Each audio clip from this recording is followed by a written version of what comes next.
Boker Tov. Pessah, c'est un signe d'amour pour Am Israël. Comme nous l'explique très bien le Magui de Douvna, il raconte une histoire magnifique. Et avec ça, on peut comprendre c'est quoi Pessah pour nous.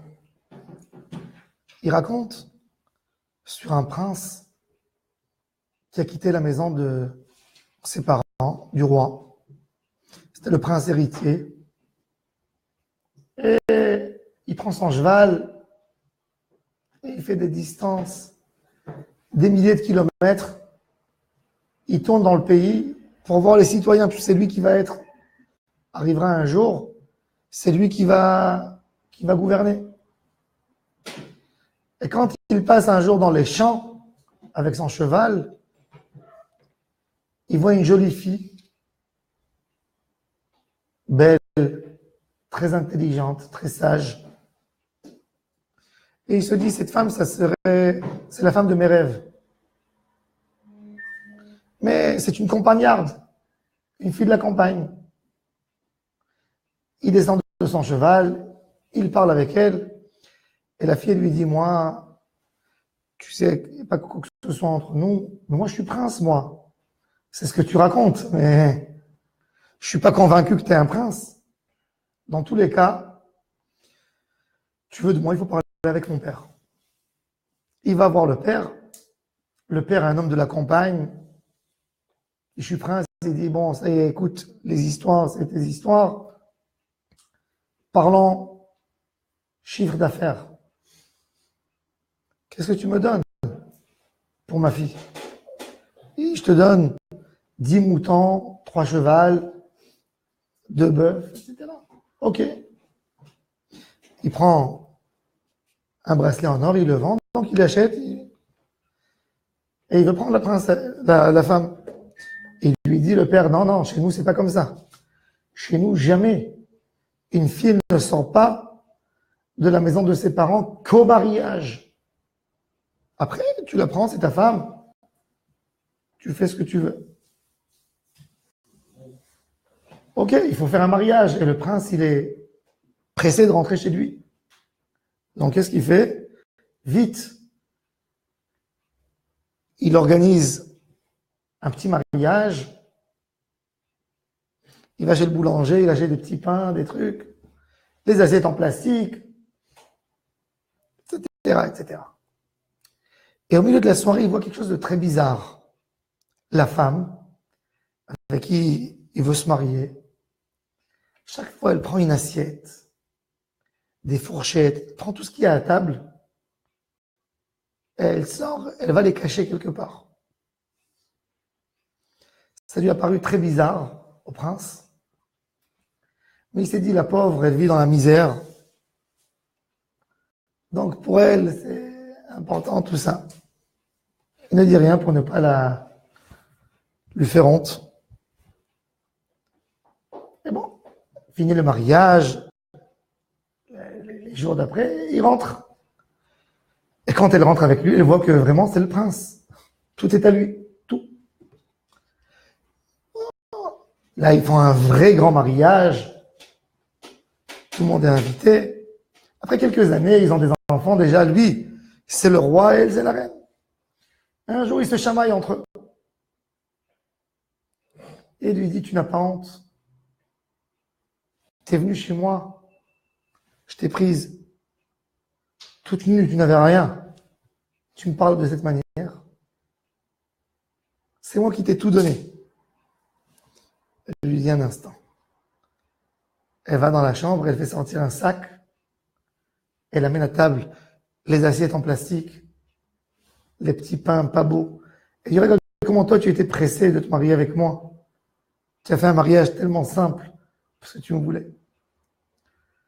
Kadosh Baruch Hu nous a fait sortir d'Égypte.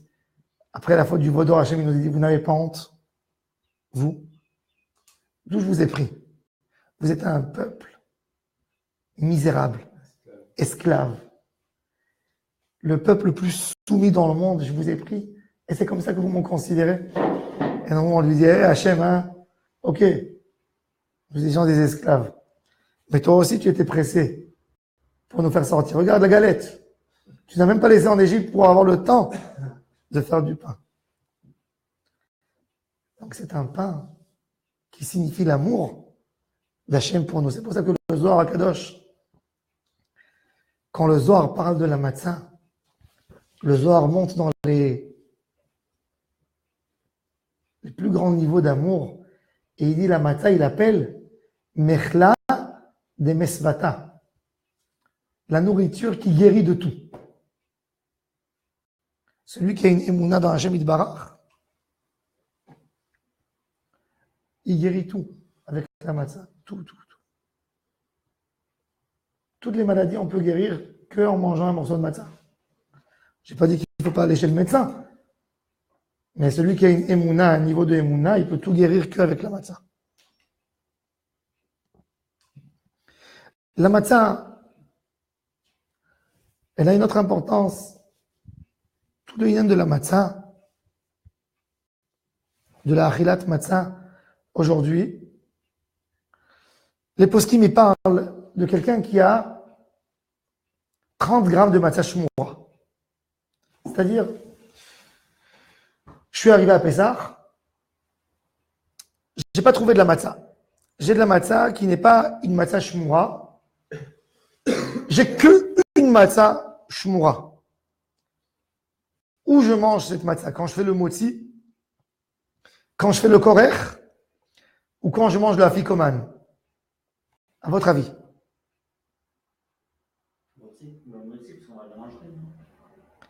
Alors, étonnez-vous. C'est les bouts qui restent. Alors,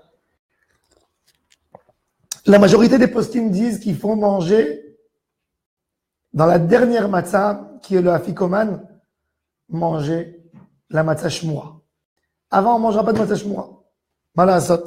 C'est-à-dire que le ikar de cette nuit, c'est le afikoman. Le afikoman, normalement, quand on le mange, c'est le plus dur parce qu'on est plein. Tu manges, tu vois les gens, ils mâchent. C'est la première fois que tu vois quelqu'un qui mâche en faisant un effort. C'est fou, hein? La Gemara, elle appelle la personne qui mange, qui mange dans l'afikoman avec appétit, il faut le manger avec appétit. Comme un prince. Un prince, jamais. On n'a pas le droit de casser les entrecôtes, oui, les casser Pessah, quand il y avait le korban.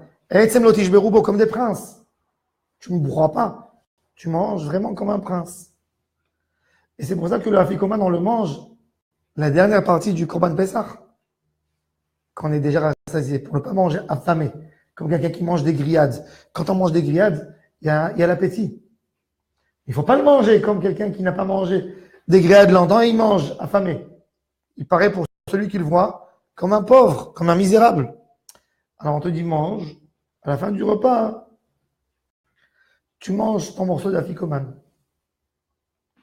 C'est-à-dire que l'afikoman, quelque part, la mitzvah, c'est même pas dans la bouche, c'est dans la tête. Je mange pas pour me rassasier, mais je mange pour faire la Je mange pas pour me rassasier, je mange pour la mitzvah. Pessah, c'est le moment qui a fait de Ham Israël un peuple. Et on va parler justement des mitzvot. C'est très important. Les mitzvot qu'on fait avec la pensée. Chovot Alevavot, il nous a écrit toutes les mitzvot de la Torah, ils se partagent en deux. Une partie, c'est les obligations des membres du corps. Quelqu'un qui a une main gauche, il va attacher dessus les téphilines. Sur son corps, il va mettre le tzitzit. Il va manger de la matzah.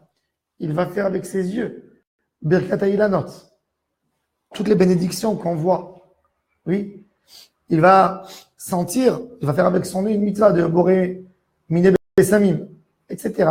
Ça, c'est les mitzvot des membres du corps.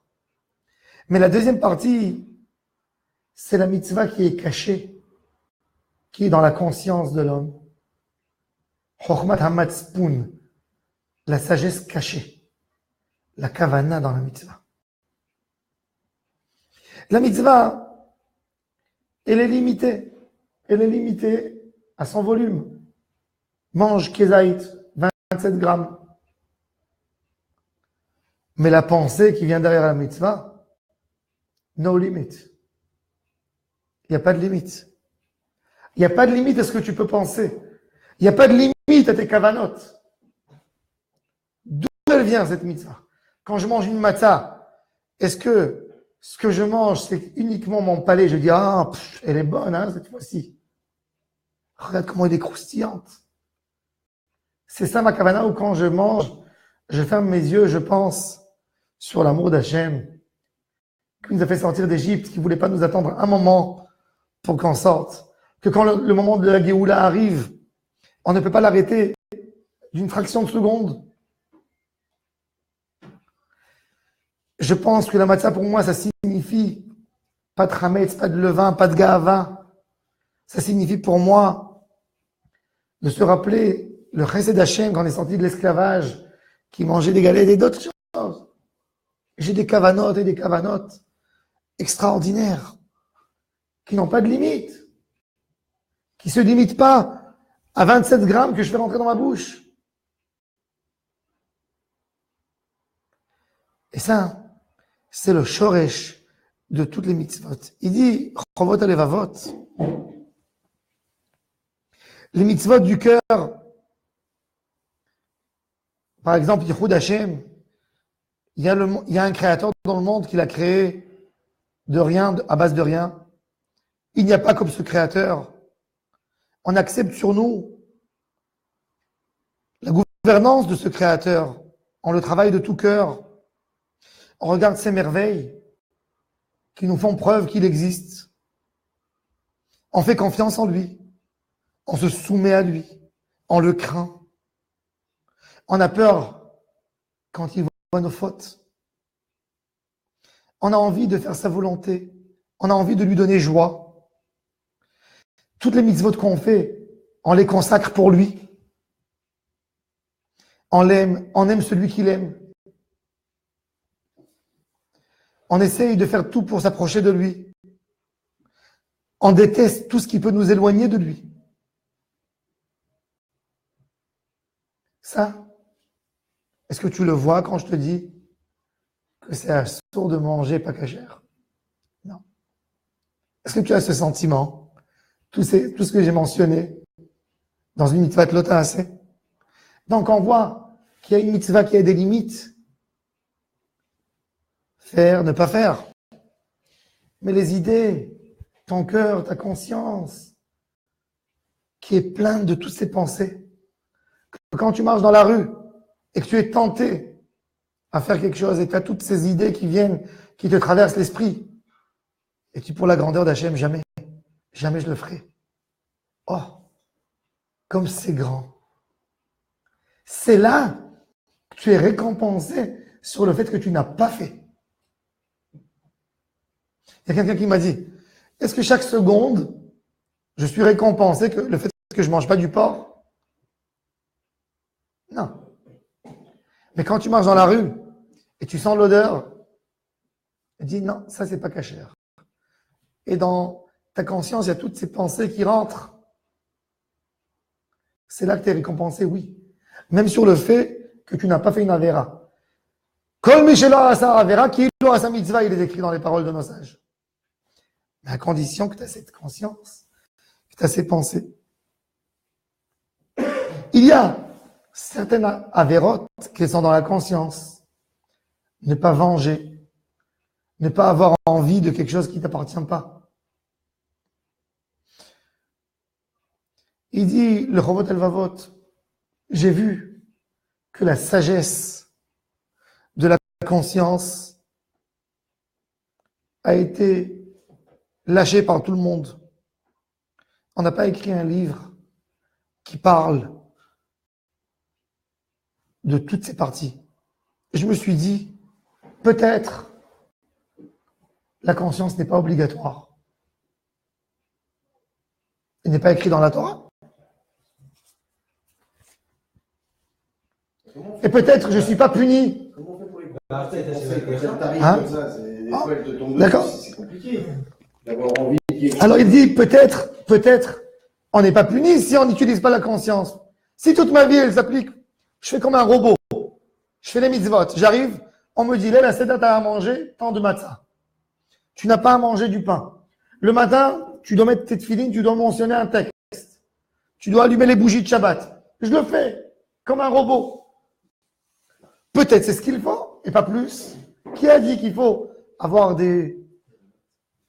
mettre ton âme là-dedans? Qui a dit? Ça ajoute quelque chose d'avantage.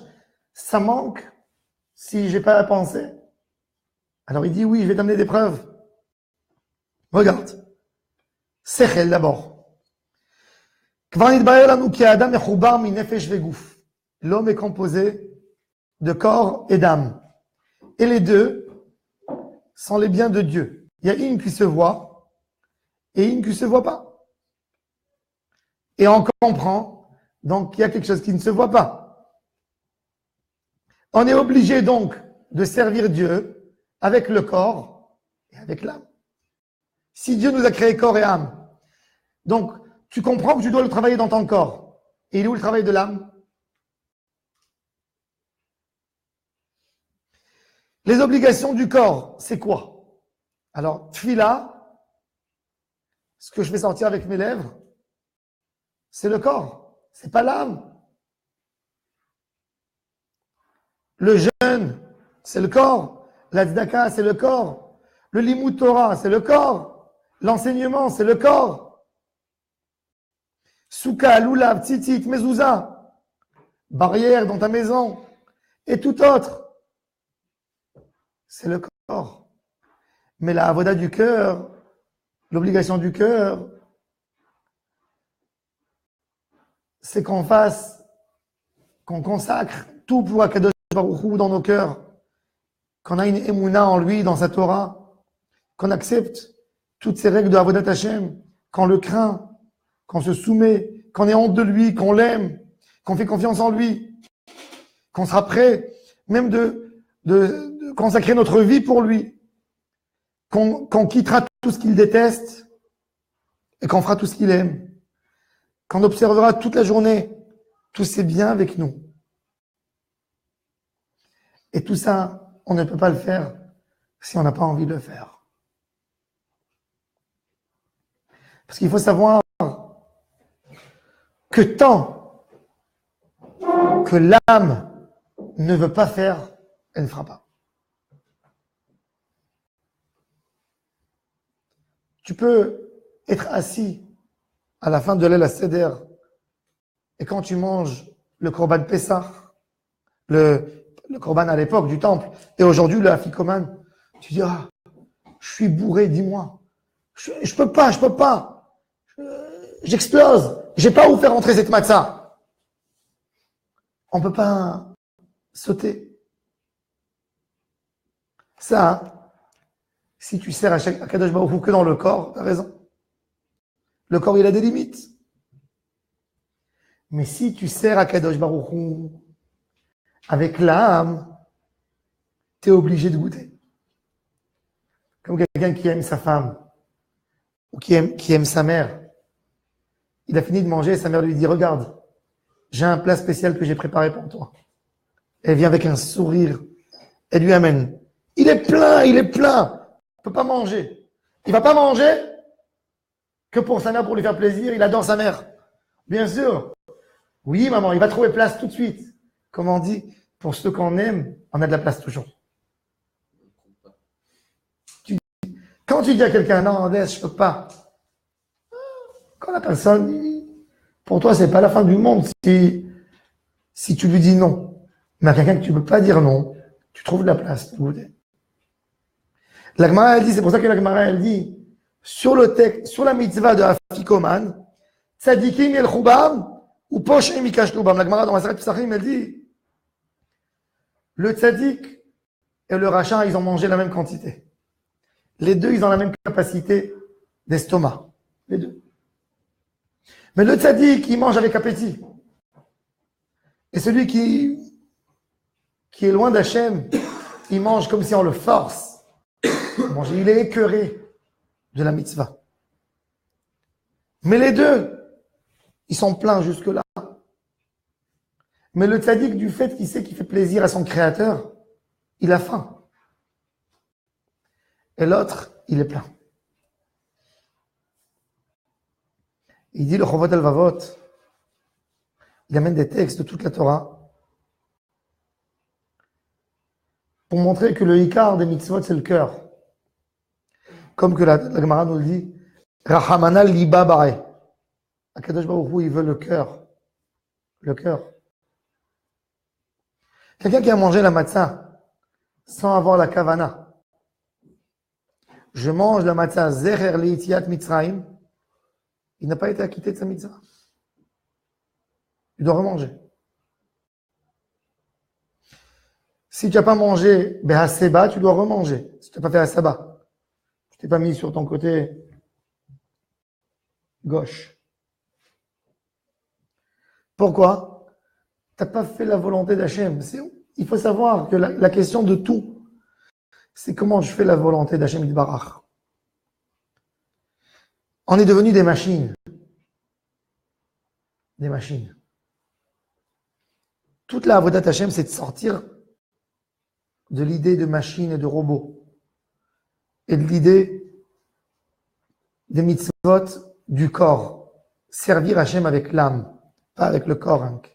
Le corps, c'est la partie du corps. Mais Akadosh Baruch Hu t'a donné un corps et une âme. Ok, tu l'as servi dans le corps. Il est où le service avec l'âme? L'âme, c'est la kavana. La kavana, la avodat Hashem qui se fait dans la mitzvah, la kavana, ça c'est la avodat Hashem qu'Akadosh Baruch Hu nous exige. Le Hari HaKadosh et le Baal Shem Tov, Rabbi Nachman, Baal HaTanya, tous ces tzadikim, ils sont venus renforcer le côté âme dans la avodat Hashem. On est en train de s'occuper des foins. Est-ce qu'il y a 27 grammes ou il y a 26 grammes dans la matzah? Est-ce qu'il y a comme ça et comme ça? Ah, tu l'as pas fait du bon ordre. C'est pas ça ce que Hachem Yitbarach veut. Tu manges une matzah, comprends pourquoi tu manges la matzah. Comprends l'amour d'Hachem avec toi dans la matzah. Quand tu manges la matzah, ce plaisir de manger ce pain qui signifie l'amour d'Hachem pour les bénis Israël qui n'étaient pas capables de les laisser une seconde en plus en Égypte. Chaque bouchée de matzah que tu prends, tu te remplis de l'amour d'Hachem. C'est ça ce que Hachem veut que tu sentes quand tu manges ta matzah. C'est ça. C'est le tachlit. Et c'est pour ça que nos mitzvot de la Torah, c'est des mitzvot qui sont toujours attachés à quelque chose. On ne se contente pas que de la Haggadah. Regardez quel bonheur. Hachem nous donne à manger, on fait une mitzvah. Tu n'es pas en train de faire que de la philosophie, de parler, tu fais une mitzvah. Non. Tu manges et tu mets là-dedans. Quand quelqu'un, tu lui amènes un plat que sa maman faisait toujours. Il peut manger le plat, il a des larmes. Parce que les goûts, les odeurs, la manière, ça lui rappelle sa maman. Quand tu manges la matzah, ça doit te rappeler Hachem Yitbarach. Tu dois avoir des larmes de joie. Ce pain signifie pour nous Yetziat Mitzrayim. Ce pain signifie pour nous la Emouna. Ce pain signifie pour nous tellement de choses. Ça, c'est Avodat Hashem. Donc, Bezrat Hashem, seul est la seder quand on va manger la matzah. On va plus parler que du goût de la matzah et comme elle est extraordinaire. On va parler de beaucoup d'autres choses. Des valeurs de la matzah. Et qu'est-ce que la matzah signifie pour nous? Et Bezrat Hashem, ça sera le début de la kavana de tous nos mitzvot. Excellente journée à toutes et à tous.